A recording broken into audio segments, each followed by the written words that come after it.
Still holding on to, hey, S&P, what do you want to do? Still want to hold on to the S&P? Come on, get out. Get out. I want a little sweat. I want some sweaty palms. Well, I gotta give Raghee, her a card, huh? long Euro Swiss is such a beautiful trade. 108.53. You got me into one of the best trades, I think. Let me share my screen real quick. Follow Kathy on Twitter, and whenever she has her number crunching, I'll take a look at that because it's superior, it's awesome, and it gives a really clear path. And in which case, I'd love to buy dollars, short yen, and in terms of indices, get long indices again. Possible. Okay. Crypto has been a dog. I mean, it's been a disaster for the last couple of weeks. Not only. Hello, everybody. This is Boris Schlossberg. Welcome to Trading Battle number 8, where we put some of the world's best traders against each other in live market conditions. And today I have a very, very special show for you today. We have two of the world's best traders. My friend and colleague, Kathy Lien, the queen of Funda and the great Forex trader. And in the other corner, Raghee Horner, who is, I would say, the queen of futures trading and also an incredibly well-seasoned, really experienced trader. We have a tremendous show today. I'm very excited to have both of the ladies today. Well, my outlook is always driven by the numbers. And when it comes to retail sales, I always look at basically the average hourly earnings, the non-farm payrolls report, which if you all remember, the last one was pretty good. And then we also look at the Red Book and Johnson retail sales surveys. So far be it from me to throw down in this battle against Kathy's number crunching abilities. I follow Kathy on Twitter, and whenever she has her number crunching, I'll take a look at that because it's superior, it's awesome, and it gives a really clear path. That being said, I think my approach is not so much for example, I'm not going to be nearly as astute, right? I'm not going to be able to flex the number crunching, but what I'll do is I'll wait for the number to come out. I agree with Kathy. This will be the last time I agree with you today. I agree with Kathy. It's going to be a better than expected number, or at least a positive number. But I'm wondering if the market's going to head lower, and in which case I'd love to buy dollars, short yen, and in terms of indices, get long indices again. Basis, we have 11 seconds left here. Markets is looking for -3 against -1.3, and on core, positive 0.4 against -0.7 isn't coming in yet. Let's see what's coming in. Yeah, we're seeing some yen weakness. Some yen weakness. So that means the number wasn't as good as... It's 0.6 versus 0.4. It's positive instead of negative. This is really the key, right? Because it's there's a difference between what we think is going to happen and what is actually going to happen. Right. And clearly we thought that retail sales was going to be good, and it was. And all of the reasons why.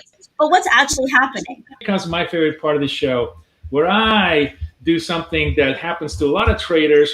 I put you into one of the most uncomfortable situations possible. So here's my challenge number 2 for you guys. Each one of you has to pick 3 trades for your opponent. That means what you want to do is you want to pick the worst possible trades you think that are happening in the marketplace and put them into that position.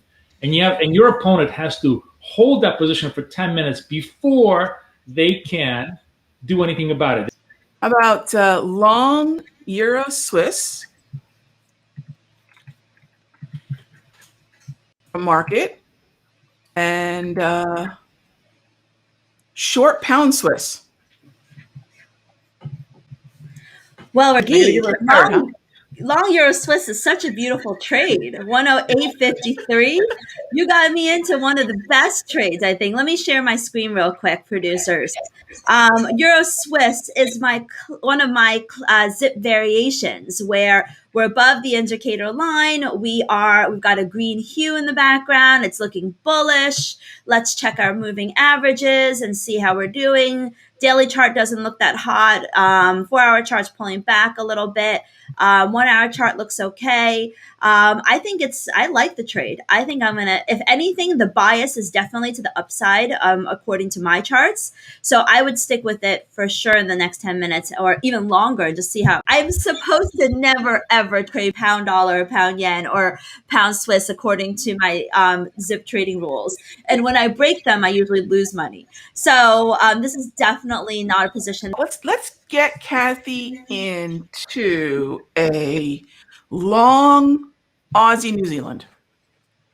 New Zealand. Oh, she hated that trade. Okay, because she was bullish Kiwis. All right, so she's long Aussie Kiwi. Okay. So my first trade is short stocks. Let's say short the S&P.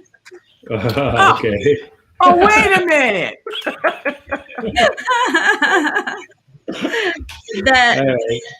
So short S&P 4364. Go ahead. The second one is long dollar CAD. Okay. Oh, I actually love that trade, but okay, 25.89 dollar CAD. By the way, at multi-month highs. So Kay is actually putting her into a long position against that. 25.89, and the third trade. You said I can't say anything, right? The third trade I think is, I don't know if Raghee trades the pound or not, but as I said, I hate the pound. So we're going to put her in a long pound Kiwi trade. Pound Kiwi. Oh my God. Okay. Pound NZD. So that's interesting because Kathy also, she does the double torture, which is going not only into a bad trade, but into the highest volatility trade. Pound Kiwi is one of the highest volatility trades in the Forex market, trading at 197.27, and she has her long at 197.27. So let's ask Raghee, how you feeling about those? Long pound Kiwi, long S&P. I bet you're just hoping for the 10 minutes to go by so the S&P doesn't move so you can get out of that. I'm okay with everything but that S&P. I mean, Kathy was shooting to kill with that S&P. That hurts me some, but I'll live with it. That's okay. The other two I'm fine with. Bring it. Right. Very good. So she actually likes you sold it, she bought it. This is what makes markets. There's always a buyer and a seller. To Raghee. Raghee, I'm assuming you want to close the S&P? I'll hang on to it. Look at that. Look how this is. I love the fact that now that I'm in it, I think I'm going to hold it. I love it. Raghee, I was looking at those yen crosses, and they were dipping against you, and then they just really re-rallied. So good for you to hold on to those positions. That's working for you. We also have long dollar CAD, which kind of floating against you, and she's killing you in that pound Kiwi. She's nasty. She's nasty. That's it. Yeah. Trying to knock me out in the third round here. All right, I can appreciate that. I told you she's vicious. So we're holding on. So I guess Raghee is holding on to see if she can get a little bit of rally. Still holding on to S&P. What do you want to do? Still want to hold on to the S&P? Come on, get out. I want a little sweat. I want some sweaty palms. You want to be as uncomfortable as possible. Okay. Crypto has been a dog. I mean, it's been a disaster for the last couple of weeks. Not only have we seen prices decline, we've seen volumes collapse by around 60% off the peak. It's really clearly in a corrective mode. So the big question I have for both of the ladies today is I want you to choose your best crypto trade for next week. So talk about uncomfortable. This is where I get the most uncomfortable because honestly, I don't trade crypto at all. And I know that Raghee is so much more on the ball with it. She talks, her and Boris talk about symbols I've never even heard of.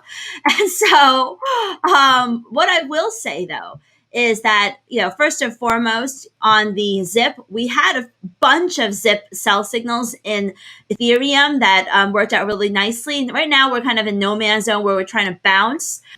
Okay. So you're waiting. Ideally, you'd love to see it re-rally, then fail on weakness, and then short again into the failure. But I'm sure Raghee has much more intelligent things to say about this.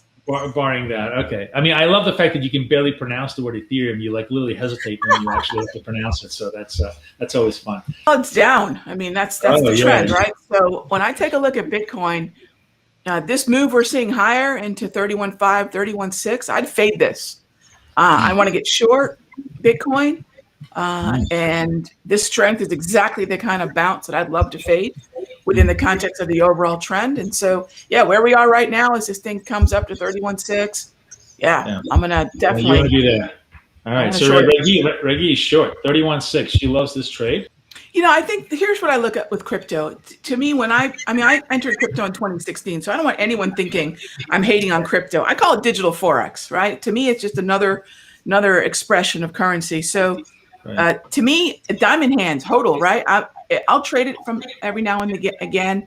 I am, shorting Bitcoin for the most part as a trade, but longer term, I don't really see any reason not to take advantage of lows. If we hit 20,000, I'll buy. I'm just not a buyer at 60, right? I'm not, I think we're shaking a lot of those weak hands loose. A lot of folks that, just sort of capitulated and bought because they thought they were going to miss, the trip to the moon. And so at the end of the day, I have my longer term time horizon and my shorter term. Shorter term, I'm a bear. Longer term, bring it. Give me those lower lows, and I'll add to my overall position. And I like Ether. I think the NFTs completely changed the way Ether is going to be used. I think I'm a big fan of those non-fungible tokens. I think they're an interesting expression of what the blockchain's ultimately going to be. But I think any kind of timeline on crypto has got to be a long, long one. And so I still hold. I've been holding since 2016. I have not sold yet.